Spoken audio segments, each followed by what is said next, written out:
Chapter 37, Berserker. Athena is sore after the orgy, and still pissed drunk. Dionysus certainly knows how to show a goddess a good time. In fact, if this is the way the war was to end, she wasted thousands of years wasting her time. She wonders if she could really embrace Dionysus's Epicurean lifestyle. Probably not, but the idea seems worth trying. She deems her final task in this battle as going to Odin to explain the circumstances involving Poseidon's rise and the portal's fall. She allows her horse to guide her through the forest because she does not trust her inebriated self with the reins. The mare knows where she is going. Athena would only lead her off the path. Athena is an unanticipated guest. There is no fanfare devoted to her appearance, as there were on her previous visits. Odin himself may not even be expecting her. But still, this is a mission she must complete. In fact, Odin is completely ignorant to her appearance. He amuses himself by playing a round of cub, a Norse game combining the class of bowling and the excitement of horseshoes. He plays against Njord, a very good player, who he seldom defeats. But today, Odin has the upper hand. He is but one baton toss away from toppling the king and winning the game. As he lines up his final toss, Athena catches his eye. He misses badly to the right. "Can't account for everything, old man," Njord says, and rolls his baton directly into the wooden king block, thereby securing the game for himself. Odin sighs. So close. So close. "Again?" Njord asks, gesturing to the game field. "Let's see what Athena requires." Njord follows Odin to Athena. Sorry for coming unannounced, Athena says. But some things have come to pass that I wanted to discuss with you face to face. "Of course, Athena," Odin says. Njord can detect the concern in Odin's voice.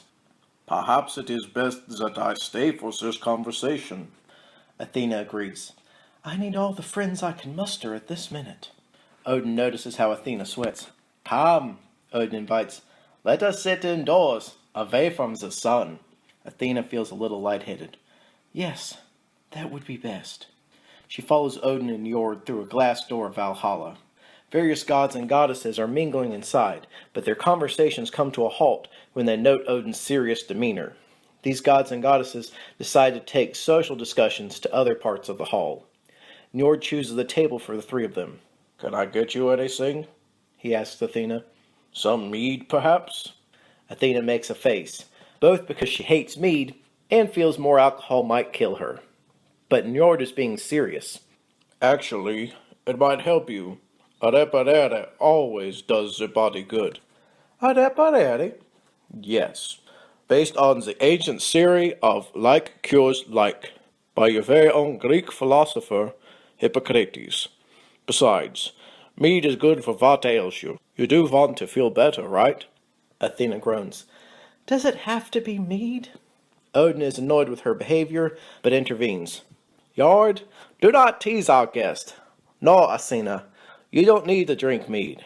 I can offer you nectar or wine if you prefer, or fresh water. Your body is likely dehydrated." I'd like the water, Athena says. Odin nods to a servant, who quickly returns with 2 steins of mead and a pitiful glass of water.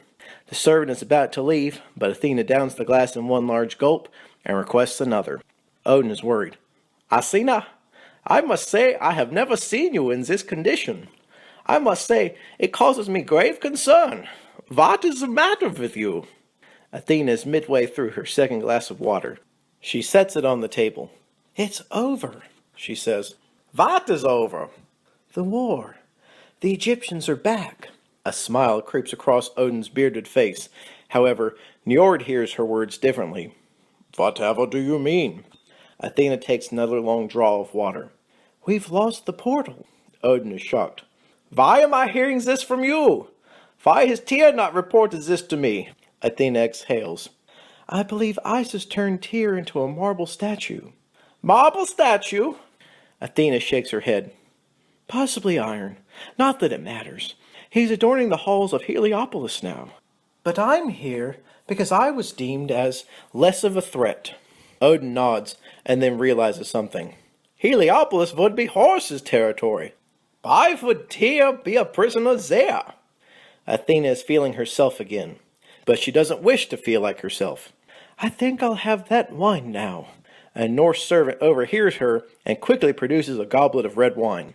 It's pretty terrible wine compared to what Bacchus and Dionysus produce, but it'll do in a pinch. Horus turned on us. He let us thin our ranks by fighting the darkness, and then his army attacked us from behind. She takes a sip of wine. Quite ingenious, really. Odin is stunned. Did the darkness then overrun you? You would have thought that would be the case, but Set's army attacked the frost giants. Horus and Set celebrated the victory together. Odin looks to Njord and demands, How did you not see this coming? I do not know. All appeared clear. The only thing I can think of is that Isis placed a spell over their actions so as not to be seen. Odin turns his fury to Athena. Is that why you're so inebriated? You've given up? Oh, it gets better. She regales the story of Poseidon taking control of Mount Olympus. Odin and Njord are appalled. Athena raises her glass in mock toast. To the end of the world. Odin needs help. He calls upon a servant. Please bring me Mimir. I shall require his advice. The three sit silently as Mimir is summoned. After a few short minutes, his disembodied head is presented on a cart with wheels. I assume this is of utmost importance, Mimir says. I was readying myself for bed. Njord explains all that has transpired, with the drunken Greek goddess filling in the blanks. Mimir's facial expressions turn from shock to despair the more he hears. Odin, he says, I am at a loss. Is Poseidon a trustworthy ally? Odin considers this thoroughly. I do not believe that he is. That may actually work to our favor, Mimir suggests. It is likely that he will be looking to the other kings to validate his claim. You hold a great deal of faith with the Celts. He will most certainly need their blessings before displacing Zeus. This means that you and Ahura Mazda are the two most important gods representing the light. Athena sneers. What light? There are now two sides, Egypt and everyone else. Unfortunately, they have an army and we have none. Those troops we have are scattered. I do not relish attempting to side with Hades. I am sure you would show similar concerns to reaching out to Skrimir, the great frost giant. Our forces are entrenched in the traditional good versus evil theory of war. Now is the time we must all work together. Njord, stare into the future. Tell me how that will play out. Njord doesn't have to answer as a furious Odin intercepts the conversation. Athena, under what authority do you question the judgment of my advisors? It is clear to me that your people have little use for you. Why should I endure your presence? I am truly sorry, Odin. I meant no disrespect. Odin is primed to continue his tongue-lashing, but Mimir speaks. The great goddess of wisdom is correct. We have been battling the frost giants for thousands of years. Now, we must seek their allegiance. It is problematic at best. Athena, buffered by Mimir, stands her ground with Odin. It is exactly the type of diplomacy that I will be forced to engage with the Titans. The Greek gods have punished them for millennia, but now we shall require their aid. I cannot think that they will be very compassionate to the cause.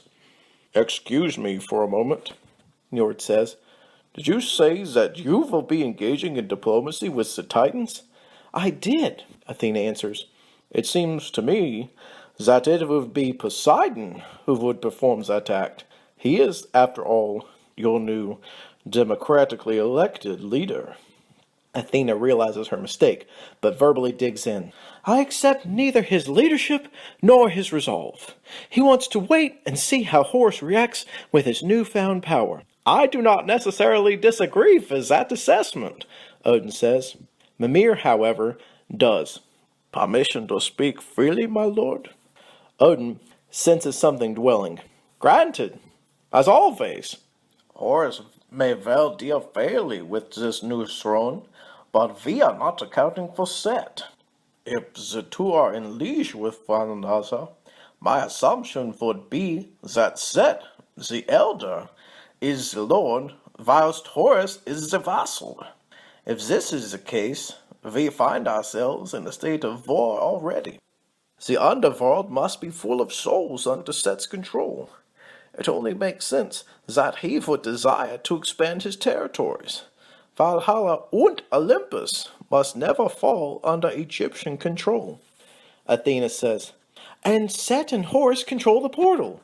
They could drop an army right on Olympus, or, I dare say, Valhalla, and the slaughter would begin anew. Drastic steps must be taken to ensure this does not occur. Odin is still not convinced. What of Anubis?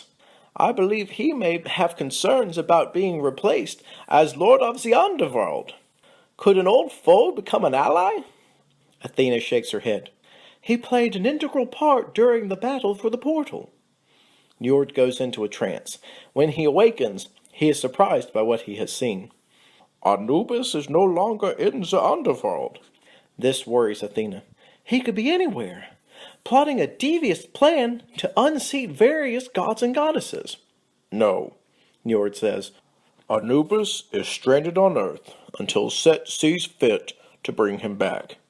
Hades and Hell are on Earth as well. A regular who's who of the darkness. What about those from the light? Athena asks impatiently. Apollo, Freya, Artemis, who is calling herself Diana, Triton, Bacchus, and, for some reason, a forest nymph. Kyrene, Athena says. Yes, Njord responds. Kyrene. Why would a forest nymph be there? Athena is piecing things together at lightning speed.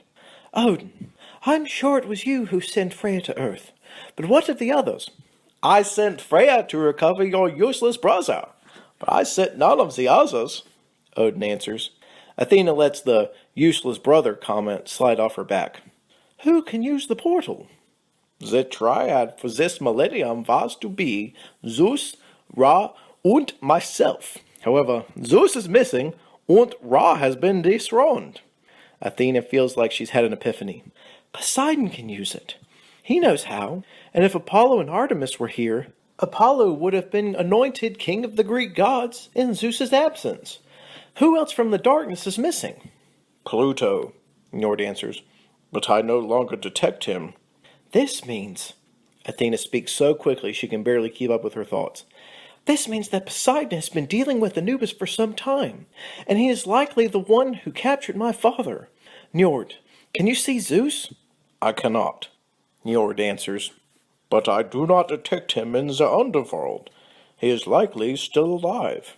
We have got to find a way to bring back those gods trapped on Earth. We need Apollo, Artemis, Freya, Hel, and Hades, Athena says. Triton would be a useful bargaining chip against Poseidon. I hate to ruin your thought, but without the control of Sphere Eternus, we cannot rescue our allies or our soon-to-be allies from Earth, Mimir says. That's not exactly true, Odin says. It is written that deep in Jotunheim, the frost giants guard the second portal. The fact that it has never been used leads me to believe they lack the knowledge, but it is always ferociously defended. So we just need to convince them that we need to use it for all our benefits, Athena says. That will not be easy. They have hated us for thousands of years, and with good reason. Like your Titans, our gods supplanted them, Odin explains. Mimir has an idea. Perhaps, if they are convinced that they need us more than we need them, they will help. I should be the one to deliver the message, Athena volunteers. I have the most to gain and the least to lose. You shall have company. These giants are not to be trifled with. Perhaps they shall listen to me.